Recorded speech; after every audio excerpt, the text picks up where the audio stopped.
frères et sœurs, depuis hier, le Seigneur a voulu que notre retraite ouverte se passe autrement. J'avais prévu le même type d'enseignement pour tout le diocèse, mais après deux vicariats parcourus, le Seigneur veut que nous procédions autrement. Il était convenu que je vous parle des autels ce matin. Nous avions continué par prier le Seigneur. Et ce matin, le Seigneur me met au cœur de vous parler plutôt de l'identité spirituelle. Et donc ce sera un enseignement complètement à part que vous recevrez. Si le Seigneur veut que vous écoutiez l'enseignement sur les autels, vous les écouterez. D'ailleurs, il y a le service presse qui a enregistré tout ce que nous avons fait jusque-là. Donc, si vous voulez compléter, vous allez peut-être acheter les CD pour comprendre de quoi il est question. Donc nous allons demander à l'Esprit Saint vraiment de nous accompagner, de nous guider. Permettez que je prenne le Père Saturnin.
L'heure de la messe sera un peu décalée. C'est de ça on a parlé tout à l'heure avec le Père.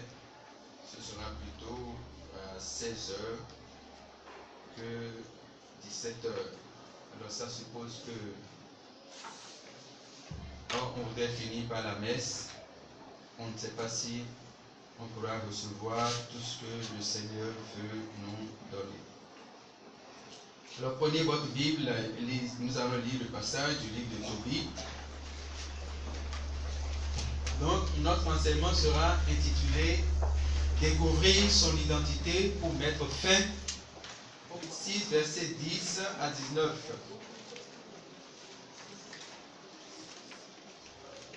Tobie, chapitre 6, versets 10 à 19. Oui, lisez. Raphaël dit au jeune homme, frère Tobie, il répondit, eh bien, l'ange reprit, ce soir, nous devons loger chez Raguel. C'est un parent à toi. Il a une famille du nom de Sarah. Mais à part Sarah, il n'a ni garçon ni fille. Or, c'est toi son plus proche parent. Elle te revient par priorité et tu peux prétendre à l'héritage de son père. C'est une enfant sérieuse, courageuse, très gentille et son père l'aime bien. Tu as le droit de la prendre. Écoute-moi, frère. Je parlerai de la jeune fille à son père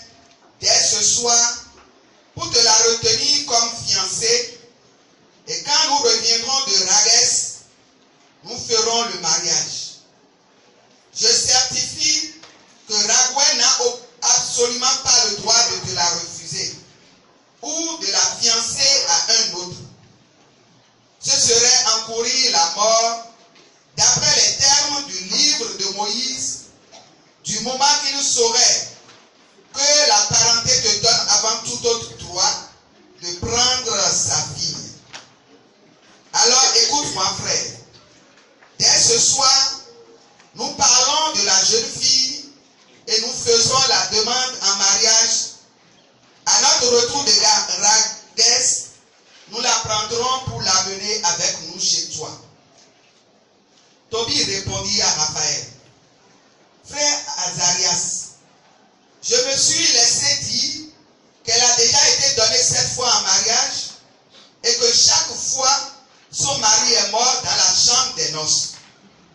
Il mourait le soir où il entrait dans sa chambre et j'ai entendu des gens dire que c'était un démon qui les tuait.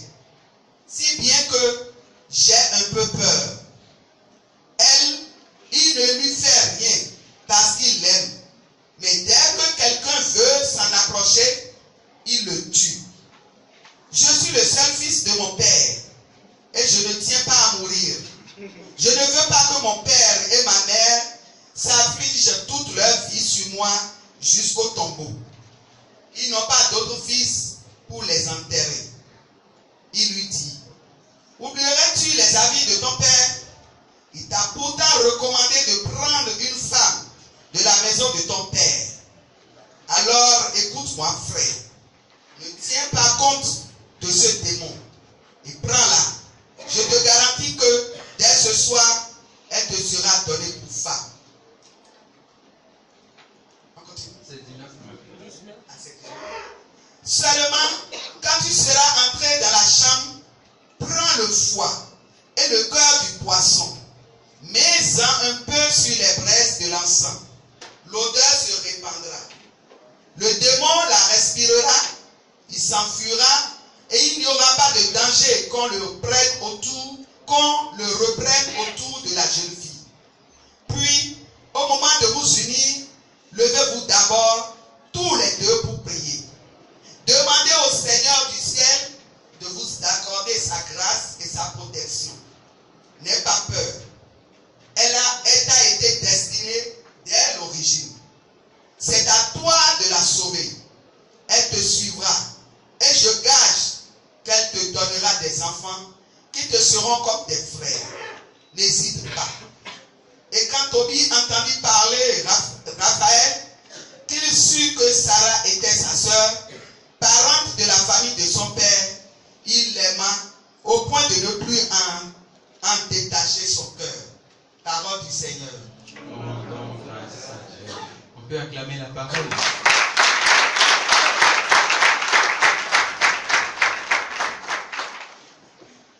Mais la bien mancé, yobo guide bois. La bien l'eau, avant me voir, ici yobo guide bois.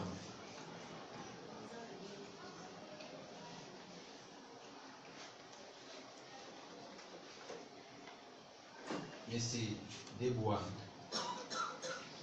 Abimino c'est balé.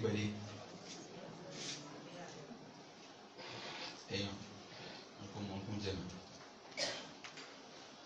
Il a un peu de fongue. Mais les gens font que t'es un limitant. Au découp on a des miens. Raphaël pour Tobias pour Amedi. Eyeje ekibatani se ajio. Raphaël donu Tobias do. Tobias novici. Tobias Benido. Etewe. Mwesagun ledo. Zaelo meo. Rabuel uhenu motoeo. Kwewe minaje adodo. Edo vinyonu doko boyi sala. Esado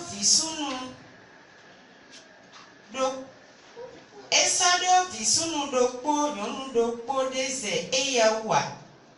Wiwa yi henu mo sala ton uwu mebi. Boreon anade. Bodu taton sinko. Dio vi nuye todiwe. Bok makon. Bokayon dekpe desu. Taton sunwe. enando sisi na ewe wiwe do na de do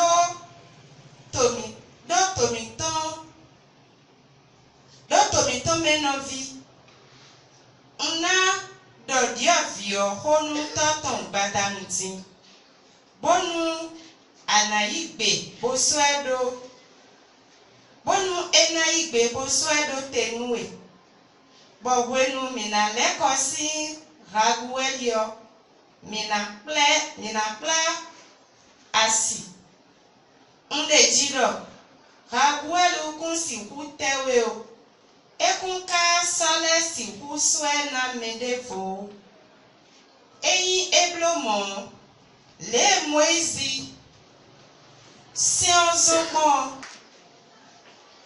Frères et sœurs, découvrir son identité pour mettre fin aux combats inutiles. Nous avons écouté le livre de Tobie. Je vais essayer de commenter un peu avant d'entrer dans le sujet. Vous voyez, Sarah est une jeune fille. On a dit une jeune fille belle, intelligente,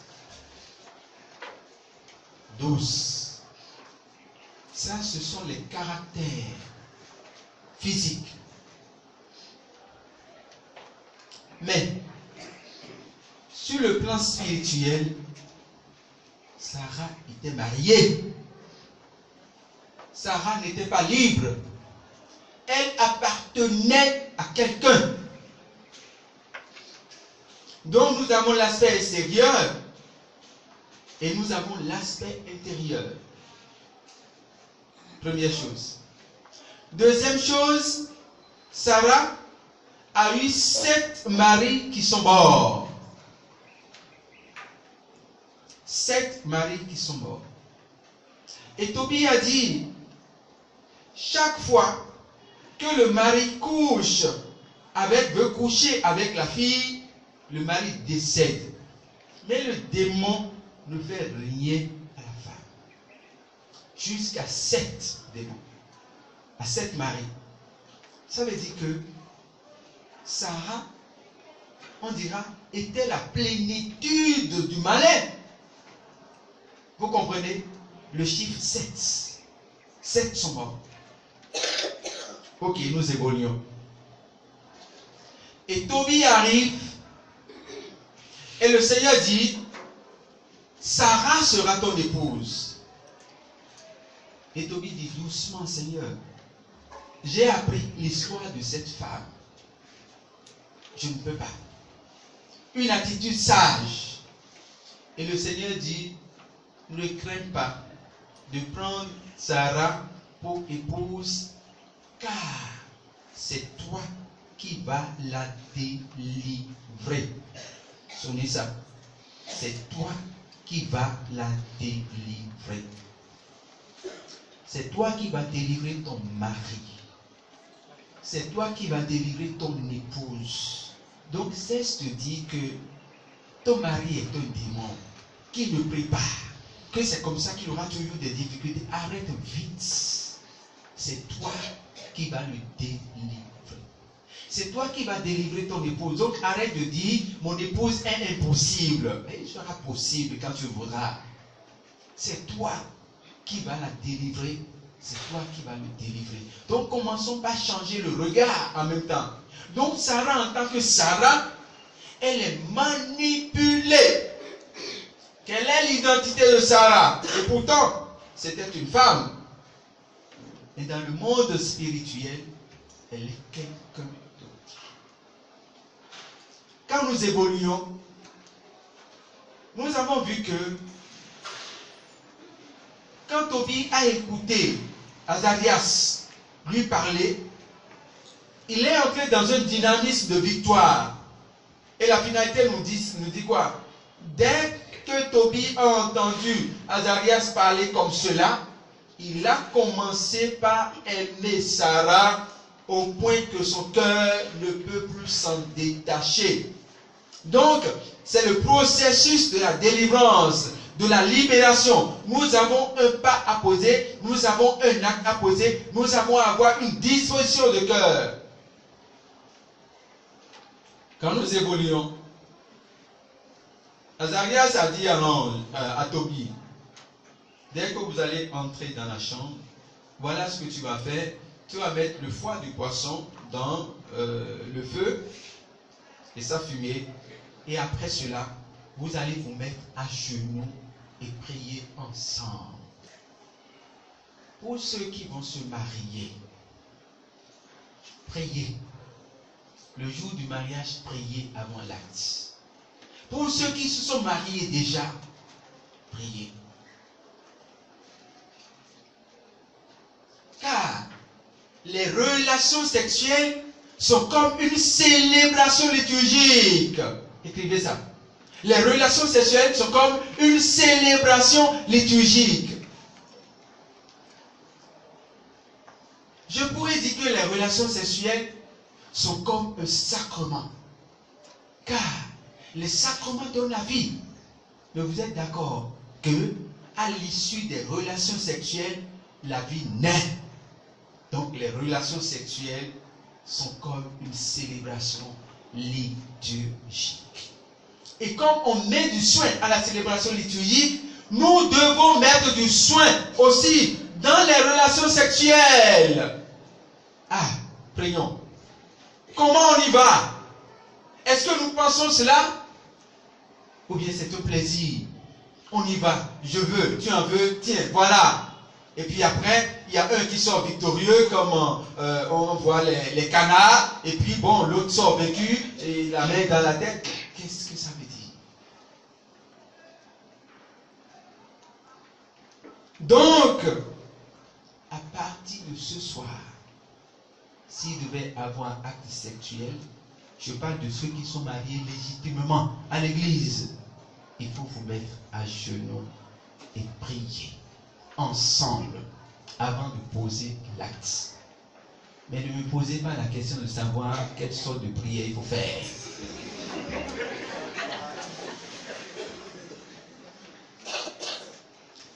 Je me rappelle bien quand j'ai développé ce thème avec mes vieux au cours d'une retraite.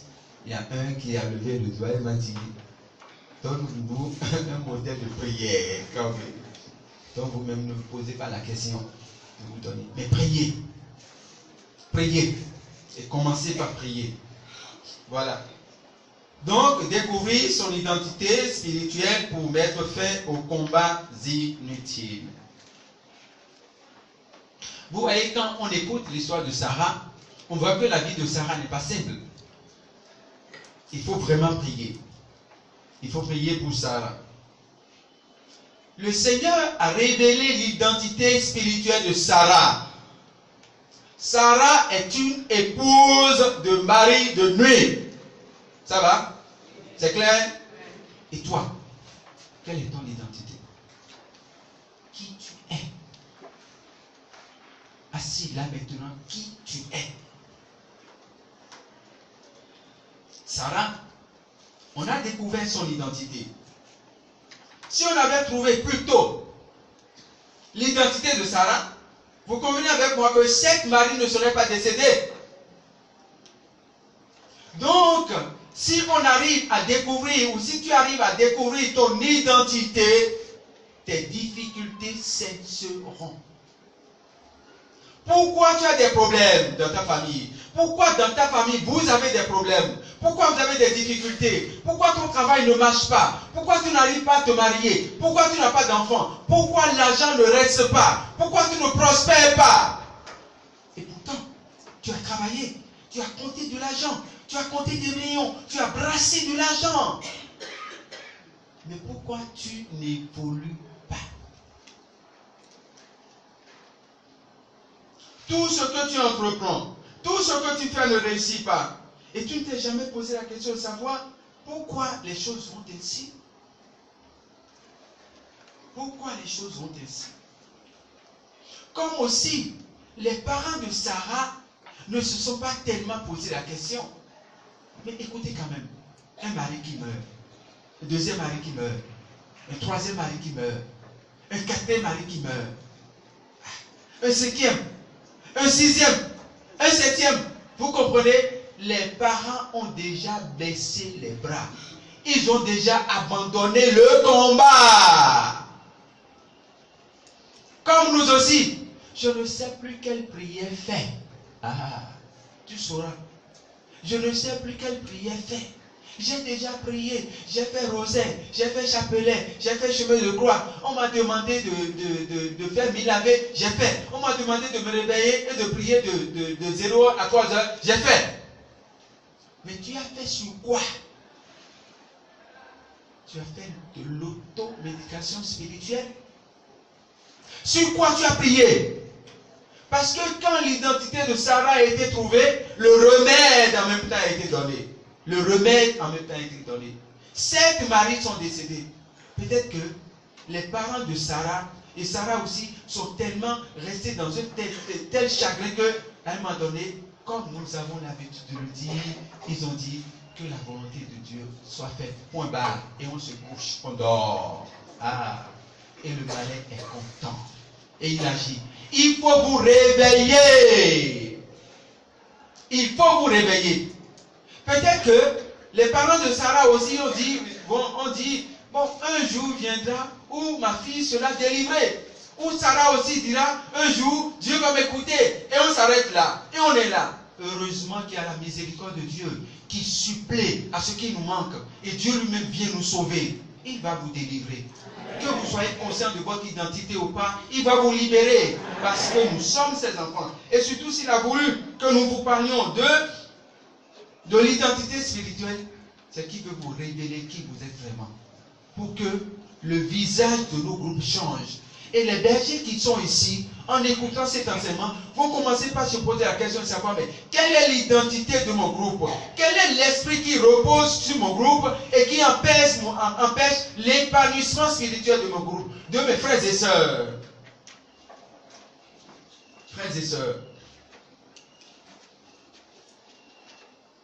si nous voulons y arriver, il nous faut aimer la parole de Dieu.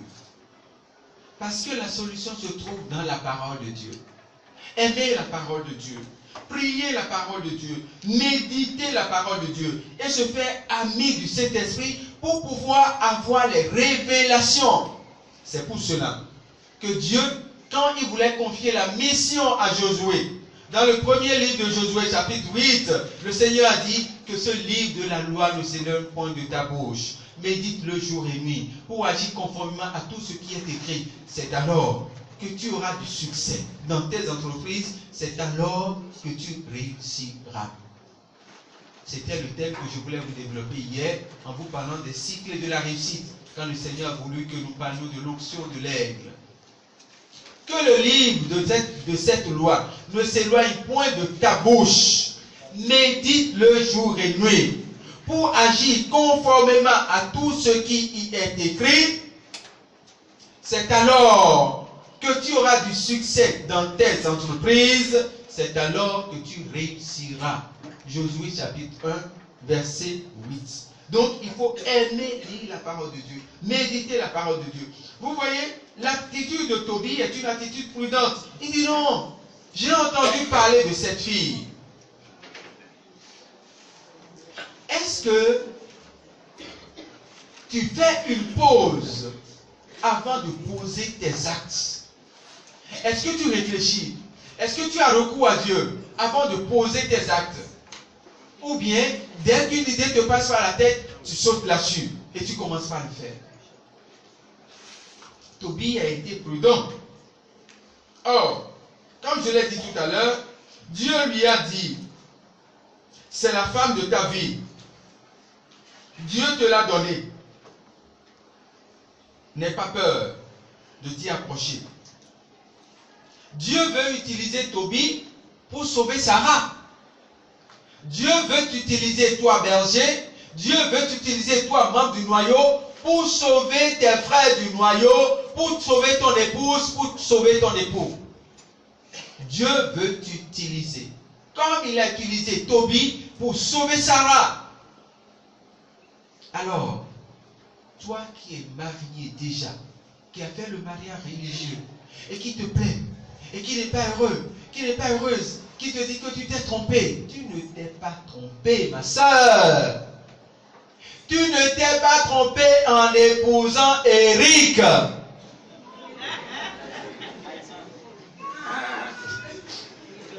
Tu ne t'es pas trompé en épousant Geneviève.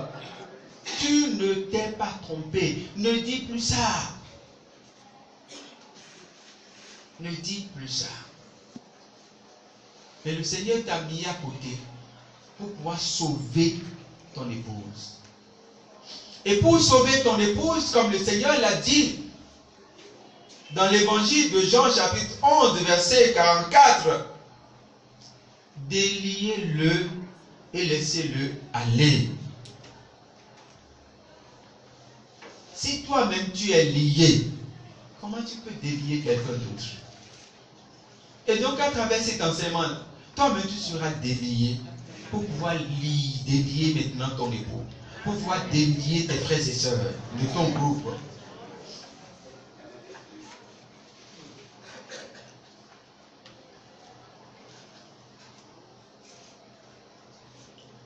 Alors, je vous avais dit que dans le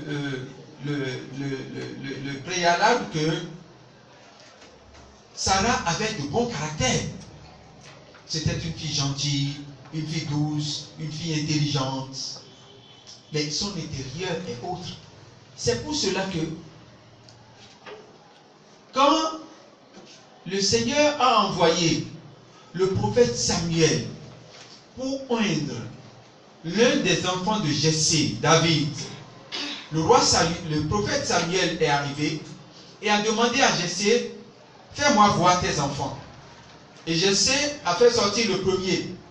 Dès que Samuel a vu le premier, il était géant, il était fort. Et Samuel a dit, c'est tellement sûrement c'est lui que Dieu a choisi. Et Dieu l'a dit, non, c'est pas lui que j'ai choisi. Vous les hommes, vous regardez l'apparence, mais Dieu, lui, regarde le cœur. Donc apparemment, Sarah était bien. Mais spirituellement, qui était-elle? Comme je l'ai dit, elle était, pas je, c'est moi, comme la parole a dit, elle était épouse de Marie de Louis. C'était le blocage. Car en réalité, la vie d'une personne, la réalité d'une personne ne réside pas dans ce que nous voyons, mais dans ce qu'il pense et dans ce qui est dans son cœur. Dans ce qu'il pense et dans ce qui est dans son cœur. Qu'est-ce qui fait ton blocage? Qu'est-ce qui fait le blocage de ton royaume? Qu'est-ce qui fait le blocage de ton groupe? Qu'est-ce qui fait le blocage de ta vie? Le blocage de ton foyer? Si tu ne connais pas, tu ne peux pas évoluer, mon frère. Si tu ne connais pas, tes prières ne peuvent pas être efficaces.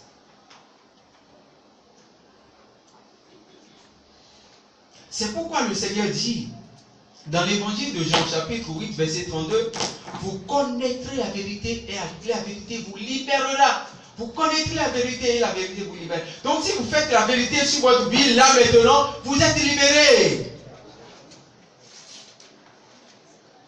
Tant que tu n'as pas fait la vérité au sujet de ta situation, tu ne peux pas évoluer, mon frère. Vous savez, Dieu est un pédagogue. Si vous êtes malade et que vous allez voir le médecin, aujourd'hui la science est développée. On va te faire les analyses, on va chercher, et puis on va trouver. Et si on trouve le mal, le médecin va te faire une prescription et va te prescrire des médicaments. Si tu respectes la théologie, tu seras guéri. De la même manière, tu seras malade, tu auras de l'argent et tu vas mourir bêtement. Pourquoi? Parce que le diagnostic a été mal posé. Vous êtes d'accord avec moi? Tu as de l'argent dans les mains comme ça là, mais parce que ton diagnostic a été mal posé, tu vas mourir bêtement. C'est la même chose sur le plan spirituel. Quelle est ton identité spirituelle? Donc tu pries, tu pries, tu pries. On pourra dire que la prière c'est de l'argent que tu as. Et pourtant, tu n'as pas la solution à ton problème. Parce que le diagnostic est mal posé. Qui es-tu? En écoutant cet enseignement, demande à l'Esprit Saint de te révéler. Révèle-moi vraiment qui je suis. Qui je suis. Révèle-moi qui je suis. Qui je suis. Quelle est la cause de ton problème?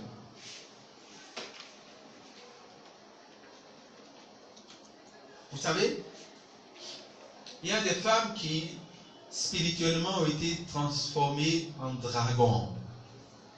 D'autres ont été transformées en serpents. Elles ne peuvent pas se marier. Non. Parce que dès qu'ils commencent, ou dès qu'elles commencent un cheminement avec un homme, Aïya, le dragon, quand elles commencent par l'arbre là, c'est jusqu'au soir. Si tu es homme et que tu n'as pas le caractère, un fort caractère, à un moment donné, tu vas dire, laisse-moi. Et la femme même, qui est spirituellement dragon, va dire, je n'attendais que ça. Vas-y, tu n'es pas le seul homme. Toi, tu t'en vas, elle reprend. Avec un autre homme, elle va reprendre. Et donc, elle va se promener d'homme en homme, sans pour autant savoir. Elle va prier, on va faire l'exorcisme, on va tout faire. Mais sa situation ne va pas changer parce qu'elle ne connaît pas qui elle est. De la même manière, il y a des gens qui ont été transformés en hommes. Ce sont des femmes qui ont été transformées en hommes. Elles ne peuvent pas se marier. Parce que le voile que l'homme voit, ce que l'homme voit extérieurement, l'homme voit le visage de l'homme. Or, un homme ne peut pas épouser un homme. Et pourtant, elle est belle. Mais son identité, c'est un homme. Et on s'étonne qu'une fille aussi belle, une fille aussi intelligente, soit sans mari. Et on regarde. Heureusement que toi, Dieu t'a délivré. Tu es déjà marié. Et tu te dis dans ton cœur que si je n'étais pas marié là, j'allais l'épouser. Oh, tu ne sais pas que c'est un serpent en déplacement. Vous comprenez ce qui se passe? L'identité spirituelle, c'est ça. Qui es-tu? Qui es-tu? De la même manière, il y a certaines familles dans lesquelles il ne faut pas aller se marier. Parce que si vous êtes riche et que vous allez vous marier dans cette famille-là, vous devenez pauvre. Donc cette famille a une identité spirituelle. La dernière fois, j'ai été confronté à ce problème où des gens qui étaient en amitié sont venus me voir. Et l'homme dit, ma femme est la cause de mes problèmes. Voilà pourquoi je ne veux pas l'épouser. Avant, mes affaires marchaient très bien. Mais depuis que je l'ai connue là, plus rien ne marche. Donc, elle n'a qu'à chercher son chemin. Et nous avons discuté. J'ai prié avec eux. J'ai dit non. Peut-être que c'est le malin qui est en train de travailler. Mais dans la réalité, ce cas-là, je ne dis pas que la femme, ce que le monsieur a dit est vrai. Non, on est en train de faire un discernement, de faire un chemin. Mais dans la réalité, il y a des familles comme ça, qui ont une telle identité que quand vous allez dans cette famille-là, prendre mari ou homme-là, rien ne marchera pour vous. Si vous n'avez pas la révélation, comme Tobie, pour prier, vous subissez le même sort. Quelle est ton identité? Quel est ton problème? Tobie a eu la révélation. Mais toi, est-ce que tu as la révélation? Parce que dès qu'on a la révélation, mais on a déjà la solution. Dès que le Seigneur a fait la révélation à Tobie, il a donné en même temps les moyens de guérir. Donc c'est ce qui fait que tu es en train de tourner depuis, tu es en train de prier, de faire level sur level, de faire jeûne sur jeûne, sans pour autant avoir de solution, parce que tu n'as pas la révélation.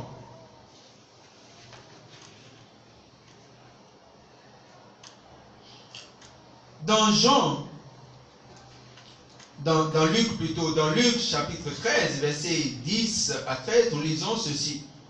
Or, il enseignait dans une synagogue le jour du sabbat. Et voici qu'il y avait là une femme, ayant depuis 18 ans, un esprit qui la rendait infirme. Elle était toute courbée et ne pouvait absolument pas se redresser. La voyant, Jésus l'interpella et lui dit, « Femme, te voilà délivrée de ton infirmité. » Puis, il lui imposa les mains.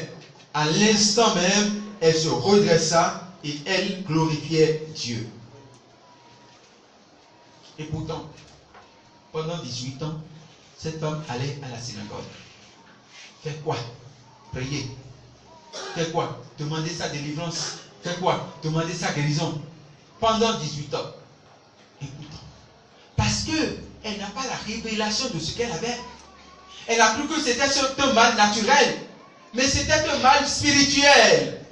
Et Jésus est venu. Et c'est là que je dis la miséricorde de Dieu va supplier. Si vous prenez conscience ou pas. Parce que cette dame-là, elle ne sait plus ce qu'il faut faire. Mais elle était au bon moment. Elle était au bon moment. Et au bon endroit. C'est pourquoi, quand Jésus est venu, Jésus l'a trouvé. C'est pourquoi Jésus a dit, restez éveillés et vigilants. Soyez dans la prière, priez sans cesse. Donc ce que je dis là, je ne vous demande pas d'abandonner la prière. Non, continuez pas à prier. Si vous n'avez pas la révélation, continuez pas à prier. La miséricorde de Dieu viendra. Comme la miséricorde de Dieu est venue sur cette dame-là, qui souffrait depuis 18 ans là, et l'a libérée, la miséricorde de Dieu va te délivrer toi aussi. Amen. Et je prophétise ce matin que c'est l'heure de la miséricorde de Dieu qui a sonné pour toi. C'est pour toi, c'est pour ça que tu es là ce matin à écouter cet enseignement. L'heure de la miséricorde de Dieu pour toi a sonné. Alléluia. Dis à ton frère, l'heure de la miséricorde de Dieu a sonné pour toi.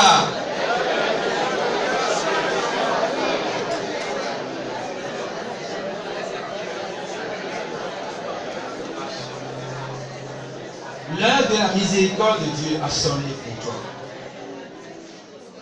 Et donc,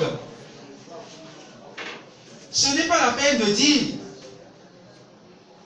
tes affaires ne marchent pas.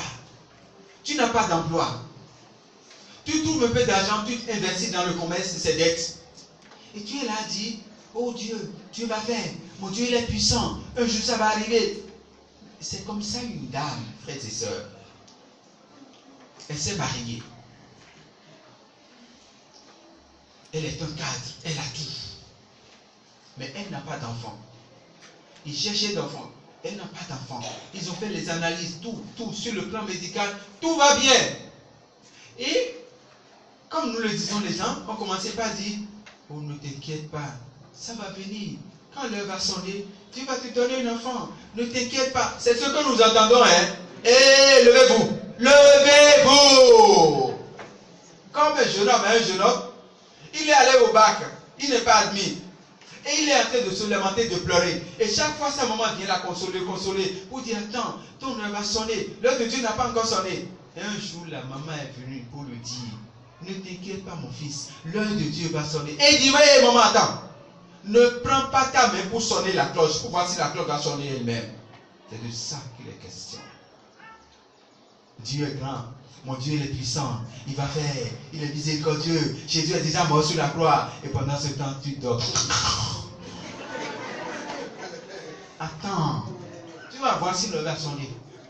Ne te réveille pas. Ne te réveille pas de ta situation. Pour dire, j'ai trop prié. Et cette dame, on lui a rabâché ça comme on rabâche. Elle ne les a pas écoutés. Elle ne les a pas écoutés. Elle est demeurée persévérante dans la prière.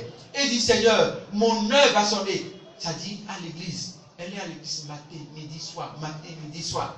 Jusqu'à ce qu'elle est tombée sur une prédication comme celle que vous êtes en train d'entendre. Il dit, ah, c'est ce que je cherchais. Quelle est mon identité? Qui je suis? Elle est allée voir le responsable. Elles ont commencé par prier. Je priais.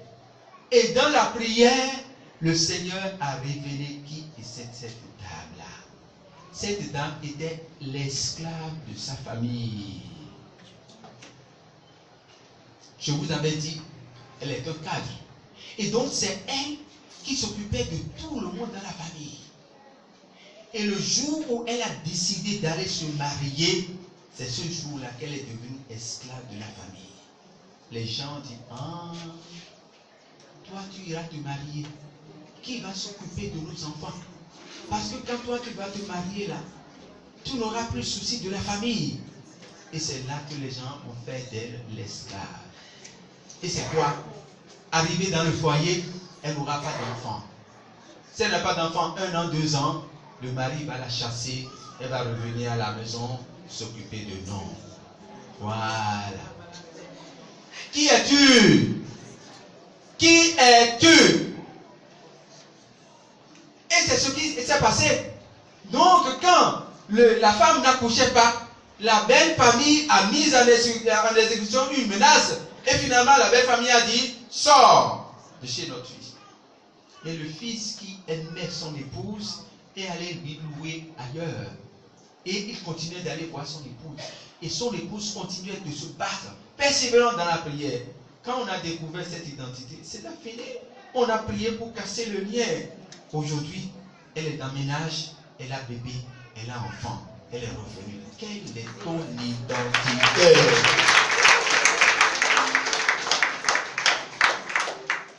Qui es-tu? Qui es-tu? C'est tellement important que le démon lui-même, quand Jésus a été baptisé, et est allé au Jourdain, et allé au désert, pour faire 40 jours de jeûne, 40 nuits de jeûne, le dernier jour, le démon lui est apparu. La première tentation, c'est quoi? Si tu es fils de Dieu, ordonne à ces pierres de devenir du pain. Si tu es fils de Dieu, quelle est ton identité? Important. Si tu es fils de Dieu, ordonne à ces pierres de devenir pain pour que tu manges. Qui es-tu dans le monde spirituel?